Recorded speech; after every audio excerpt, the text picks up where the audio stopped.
Вот это все построено на личные, заработанные честным путем деньги. Өфөлә яшәүче катын изге нияттәре өчен чиновниктар менән көрәшергә мәҗбүр.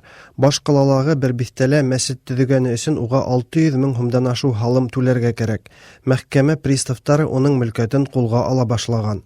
Мөнира Байгильдина үз аксаһына мәчет алган. Элек был урында yetişтерү цехы булган. Оны кала хакимияте юнсел катынга тапшырган. Бак дигән Мөнира ханымга был йер мәчет төзү өчен бирелһә лә, барыбер yetişтерү эшмәкәрлеге өчен түләргә кирәк икән. 1 квадратный метр 5218 рублей, а здесь 83 сотки земли. И общая стоимость земли 47 миллионов, с 47 миллионов мне начислили налог. Начала добиваться того, чтобы в соответствии с постановлением главы администрации признали, что эта земля в рекреационной зоне находится.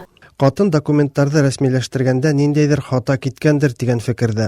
Шуңа ла 2007 елдан 2011 елга тиклем Пенянан гына 600 мең һумлык бурыч сыелган.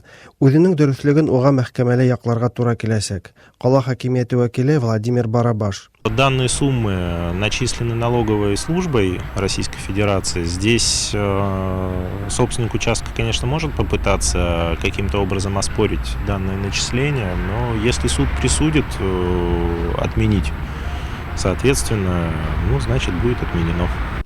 Мөнира Байгильдина был һынау Аллаһы Тәгалә тарафыннан бирелгән дип исәпләй. Кешеләр өчен мәчет төзеп, үз мәсьәләләрем менән япа-яңгыз калдым ди катын.